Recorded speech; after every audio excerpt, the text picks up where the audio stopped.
E aí pessoal, aqui quem fala é o Guto e sejam bem-vindos a mais um vídeo. Hoje a gente vai fazer um vídeo de primeiras impressões de um anime que pipocou na minha timeline do Twitter nos últimos dias. Eu até demorei um pouquinho para trazer esse vídeo porque ontem eu fui gravar e os meus vizinhos decidiram que queriam derrubar o apartamento. Eu tenho que organizar bem a logística dos animes para trazer pra cá. Então tem sempre essa confusão, então eu levei aí alguns dias atrasados. Mas cara, eu tô completamente apaixonado pelo que eu vi e vocês podem apostar que eu devo fazer vídeo analisando os episódios aqui no canal, pelo menos dos 2, 3 primeiros episódios, pra gente ver como é que a coisa vai fluir. Então eu já aviso pra vocês que Fugou Cage e Digimon Adventure devem ser os animes que eu devo trazer pra gente testar aí como é que vai ser a análise deles. Se a coisa tiver um bom retorno, eu devo continuar até o final. O anime ele vai ser produzido pelo Cloverworks, que é o mesmo estúdio que produziu The Promised Neverland, e tá sendo dirigido pelo Tomohiko Ito, que é o mesmo cara que dirigiu Erased. E ele vai ser exibido no bloco Noitamina da Fuji TV, que é um bloco de animes que ele passa um pouco mais tarde e que costuma ter algumas coisas bastante diferenciadas. E cara, sempre tem muito anime exibido no Noitamina que eu fico completamente apaixonado, e esse é um dos fatores que me deixa um pouco instigado, eu confesso. O anime chama Fugou Cage e ele é adaptado a partir de uma novel que originalmente se passa, a história se passa entre os anos de 1975 e 1977, só que o anime ele tá adaptando isso para os nossos dias atuais, trazendo um contexto e uma ambientação muito mais moderna, que é algo semelhante com o que foi feito em Banana Fish, e é algo que eu gosto muito de ver quando ela é bem feito. A gente vai ver em Fugou Cage dois protagonistas interagindo de uma forma bastante excêntrica e divertida. O primeiro deles é o Kanbe Daisuke, que é o nosso grande protagonista. Ele vem de uma família muito rica. Ele aparentemente, já perdeu pai, mãe, meio que ele não tem nada, só que ele é muito rico. Ele se tornou detetive e ele resolve todos os casos dele de uma forma bastante peculiar e inconsequente, achando que o dinheiro pode resolver tudo, comprando tudo e pagando todo mundo por qualquer coisa. Em contraste, a gente tem o Kato Haru, um policial jovem que ele fazia parte da primeira divisão de detetives que pegavam casos difíceis, e casos importantes, e ele foi colocado em uma segunda divisão que eles chamam de divisão para crimes modernos, só que na real é apenas uma espécie de divisão para separar os policiais mais problemáticos. Tanto que a gente vai ver dentro dessa divisão algumas personalidades peculiares, como o Kamei, o amigo dele que parece estar sempre acessando o site pornô interessado por mulheres. No primeiro episódio a gente tem a personalidade dos dois protagonistas ficando bem clara. Tá tendo um evento, um desfile de carros antigos, e foi alertado que um terrorista poderia vir e colocar algumas bombas no lugar. Eles conseguem capturar o terrorista, mas eles precisam encontrar a van com as bombas, e o Kato Haru ele vai atrás do Hoshino, que é um dos antigos corrais deles, que continua da primeira divisão, e ele vai ficar sabendo de tudo que tá acontecendo, vai conseguir essas informações, e aí aqui a gente vê a personalidade clara do Haru. Em diálogos onde mostra um pouco do que aconteceu com ele e também da forma como ele age, vai ficar bem claro o que aconteceu com ele dentro da corporação e qual é essa personalidade dele. Aparentemente o Haru, ele fazia parte da primeira divisão, como o Hoshino, que inclusive o Hoshino é um bebê maravilhoso, só que ele parece ter sido colocado na divisão de crimes pequenos, de crimes modernos, nessa divisão secundária, porque ele tem um senso de justiça muito forte, e isso acaba aflorando sempre e colocando ele em situações bastante delicadas. E a gente vê isso acontecer aqui quando ele vê o pessoal da primeira divisão correndo e ele vai atrás para saber o que tá acontecendo. Ele arranca o ponto do rapaz para escutar o comandante falar. Então a gente vê que esse senso de justiça muito forte dele faz com que ele passe por cima de todas as regras, passe por cima de hierarquias para buscar pelo bem-estar do próximo, o que é um grande problema, Isso acaba gerando uma situação desconfortável. Por exemplo, ele foi designado para o evento, para o desfile de carros antigos, como auxiliar para crianças perdidas, só que ele acaba se envolvendo nessa confusão toda por causa desse senso forte de justiça dele. E aí a gente vê o Kanbe Daisuke, ele chega simplesmente empurrando todos os carros ao redor dele, comprando o carro que ele quiser, agindo de maneira super inconsequente, dirigindo de forma super inconsequente, colocando a vida das pessoas em perigo. Ele vai ser impedido pelo Haru e é aqui que a relação deles depois começa. Inclusive fica muito claro a posição do Daisuke quando ele simplesmente compra o carro de um homem muito rico, o príncipe que tava nesse desfile. Ele compra o carro desse homem por muito mais do valor que o cara queria, que já era um valor exagerado, e aí a gente vê como pra ele o dinheiro consegue resolver qualquer coisa. Isso ainda fica mais claro no momento em que o Kanbe Daisuke e o Haru estão perseguindo dois ladrões meia boca que acabam roubando o carro cheio de explosivos do terrorista, e quando o Haru fala pra ele que ele pode ter causado um grande problema no desfile, o Daisuke ele simplesmente liga pro Ryusuke, que é o que seria o mordomo dele, que faz tudo o que ele precisa, compra tudo que ele precisa, e ele diz pro Ryusuke transferir o dobro do valor de mercado de tudo que eles podem ter estragado, construções e carros, com a chegada do Daisuke. Esses dois ladrões que eu acabei de falar é um casal que não tem a menor experiência com roubo, só que eles precisam de um dinheiro, eles têm uma arma de tinta e eles acabam assaltando uma loja. Eles se assustam com a presença dos policiais que nem queriam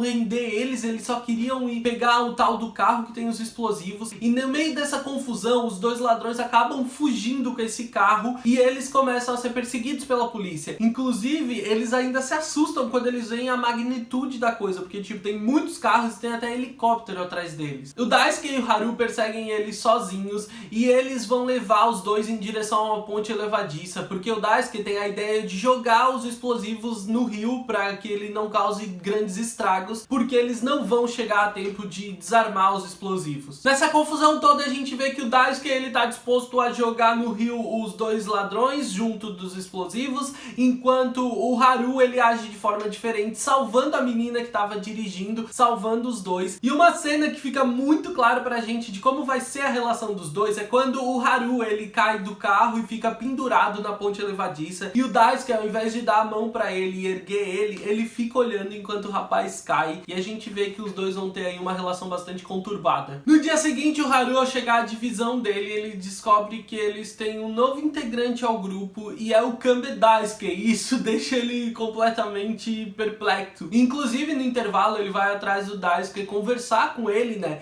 Criticar ele pela forma como ele agiu durante aquela missão, e o Daisuke simplesmente olha pra ele e pergunta: ok, quanto tu quer? Isso deixa ele completamente irritado, e o episódio termina assim, mostrando pra gente essa relação conturbada que a gente vai ter entre um cara podre de rico que acha que o dinheiro pode resolver qualquer coisa e um rapaz com um senso de justiça muito forte e que vai entrar em conflito direto com essa personalidade dele. Primeiro eu queria falar sobre essa adaptação ambiental que a gente tem, né? Essa adaptação temporal. Eu não sei como era na novel, eu nunca li a novel, então eu não sei como se passava lá pra ver essa comparação, como eu podia fazer com Banana Fish, que eu conhecia o mangá, mas a questão é que ele tá muito bem estruturado dentro do universo atual, dentro dos nossos dias atuais, né? Aqui no ano de 2020. O anime ele tá muito bem estruturado nessa época, então indiferente a como ele era lá. Existe uma coisa que eu acho que é o grande forte desse anime, é o que se pode construir na relação entre o Kanbe Daisuke e o Kato Haru, porque eles são polos completamente opostos e eles com certeza vão ter que trabalhar junto por N motivos. Por exemplo, parece que tem um livro lá na divisão de casos modernos que parecem ser casos não resolvidos da primeira e da segunda divisão, e talvez eles devam trabalhar em cima disso ainda. O Haru é um rapaz jovem com senso de justiça muito forte, o que acabou criando vários problemas pra ele, tirando ele da primeira divisão e colocando ele nessa divisão de policiais problemáticos. Já o Kanbe Daisuke é um cara podre de rico e que sabe que é podre de rico e que acredita que o dinheiro pode resolver qualquer coisa. Então ele resolve casos de forma inconsequente sem se preocupar com o dano que ele vai causar aos lugares e às pessoas. Durante os casos em que eles vêm a se envolver junto, a coisa deve funcionar da seguinte forma: o Daisuke vai tentar resolver as formas dele dessa maneira excêntrica e inconsequente, enquanto o Haru ele vai agir sempre de forma reativa, como aconteceu no primeiro episódio, evitando que pessoas se machuquem, buscando sempre o melhor resultado,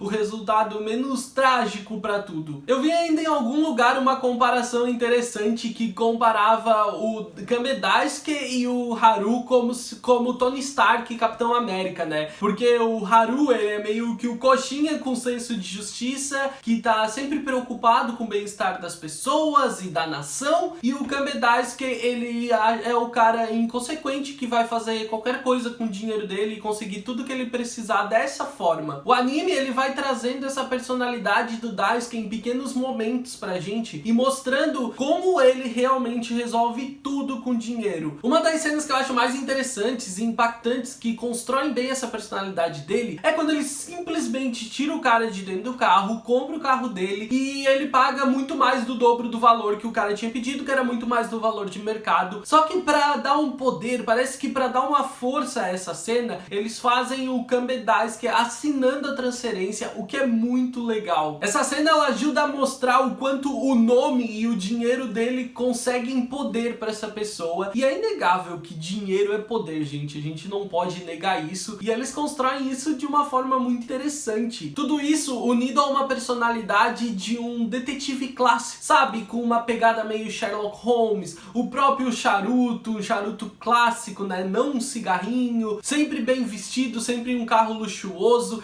Então a imagem dele é algo pelo qual ele preserva muito, já que ele é um cara muito rico. E as pessoas ao redor dele constroem essa imagem pra ele. Tem até cena dele descendo do avião em um tapete vermelho. E quanto ao Haru, não, a gente não pode falar muito sobre isso pelo Haru, porque ele é um cara totalmente simples, ele não usa terno, ele se veste de maneira simples, com trabalhos medíocres que a divisão dele consegue, e ele simplesmente tem um senso de justiça muito forte e uma preocupação com o bem-estar alheio que acaba levando ele a diversos problemas. O chart design das personagens pra mim é uma coisa sensacional. O que eles conseguem fazer com o Kambedaiske pra mim é maravilhoso. Eles constroem um personagem que passa toda essa aura, toda essa essência de um cara podre de rico pra gente no simples olhar dele. O rosto das personagens é trabalhado de uma forma muito expressiva e o próprio Daisuke, que é um cara que não é de transmitir muitas emoções, ele tem expressões muito claras nesse rosto arrogante dele, que constrói uma personalidade muito boa,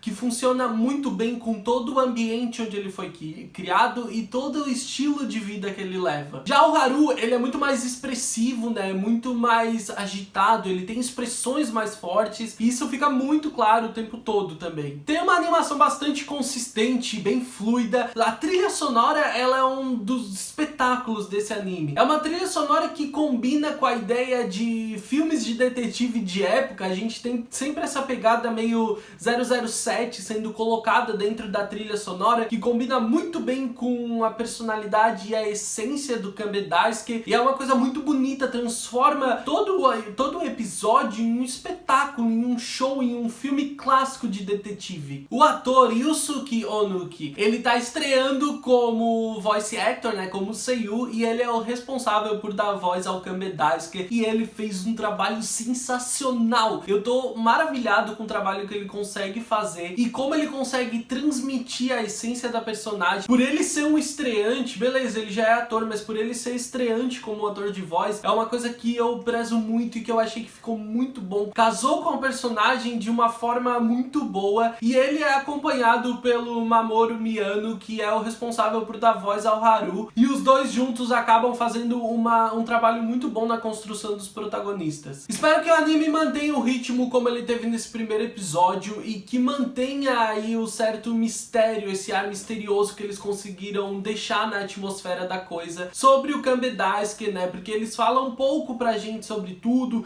ele vai agindo dessa forma inconsequente o tempo inteiro e tu espera por aquilo e é divertido ver aquilo. Eu espero que o roteiro mantenha esse ritmo do primeiro episódio, porque é um ritmo muito bom. A coisa não precisa desacelerar, ela não precisa ser devagar, porque a gente tá vendo as duas coisas serem mostradas em paralelo, tanto a vida do Haru acontecendo, chegando ao momento em que ele esbarra com o Daisuke, assim como a gente vai conhecendo a vida do Daisuke em paralelo ao que tá acontecendo com o Haru. Então a coisa tem um ritmo muito bom até que os dois venham a se conhecer e interagir pela primeira vez. A carga dramática do anime, que é algo que eu considero sempre importante, deve ficar por responsabilidade aí da história do Haru, com o fato dele ter saído da primeira divisão e ele amar tanto ser policial, ter esse senso de justiça tão forte que acabar esbarrando direto com a divisão em qual ele vive agora, assim como vai acabar esbarrando direto com um novo parceiro dele que é alguém totalmente inconsequente. Enquanto existe esse background do passado do Kambedaiske sobre a família dele, né, que ele não tem mais ninguém, e a forma como parece que ele usa o dinheiro e o poder que ele tem por causa do dinheiro pra se satisfazer de alguma forma. E eu sempre penso que uma pessoa que chegue a agir assim deve estar faltando alguma coisa nela. Ele deve aprender e evoluir muito com o Haru ainda ao longo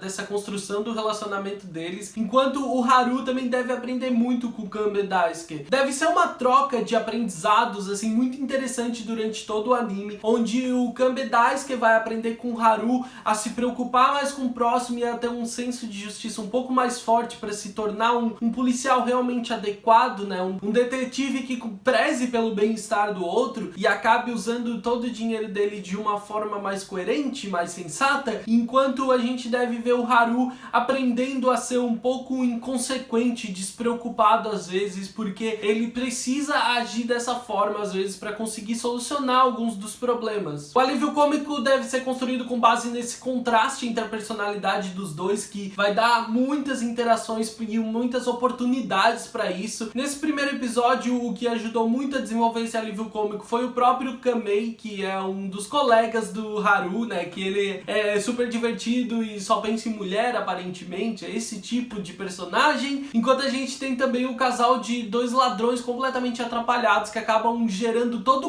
o problema, todo o plot gigante desse primeiro episódio. Eu poderia passar horas tentando convencer você a assistir Full Go Cage. Ele é definitivamente uma das melhores coisas que eu assisti nessa temporada. Eu tô completamente apaixonado e eu vejo muito nele do que eu vi em The Case Fails of Joel Richard, né? O anime do joalheiro que a gente viu na temporada passada. Eu vejo em Full Go Cage muito dessa essência e dessa relação entre os dois, porque o que a gente pode ver de comum aqui entre eles? O Richard e o Daisuke, eles são caras mais velhos, ricos, que têm um estilo de vida bem enraizado na cabeça deles, e eles vão acabar entrando em contraste direto com algum rapaz mais jovem, né? No caso aqui, a gente tem o Haru e o Seiji, que eles vão entrar em contraste com esses rapazes mais jovens, com senso de justiça muito forte, e que isso vai acabar gerando algumas interações, alguns momentos, onde ambos acabam aprendendo um com o outro. A personalidade do Haru é realmente muito parecida com a do Seiji, e isso é muito gostoso de ver. E outra coisa que eu acho que é muito importante a gente ressaltar, que assim como no anime do joalheiro, se Full Go Cage fosse um anime BL, ia ser maravilhoso. Gente, ia ser, sério, ia ser maravilhoso. Eu fico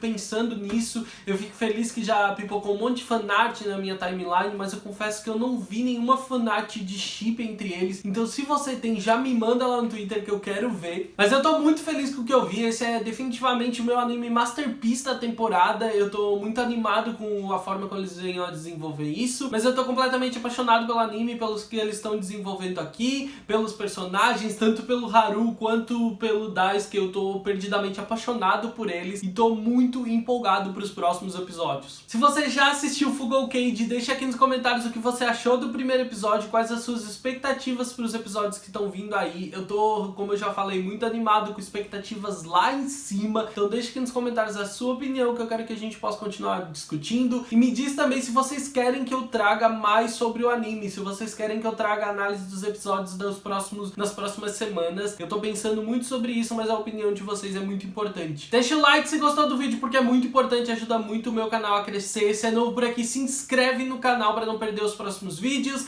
A gente ainda tem alguns vídeos de primeiras impressões, eu acho que ainda durante essa semana a gente deve ter, depois a coisa se normaliza, então se inscreve para não perder nenhum dos próximos vídeos. Me segue nas redes sociais, eu sou @gutunu no Twitter e no Instagram. Eu espero que tenham gostado do vídeo, eu vejo vocês no próximo vídeo. Um grande beijo, tchau, tchau!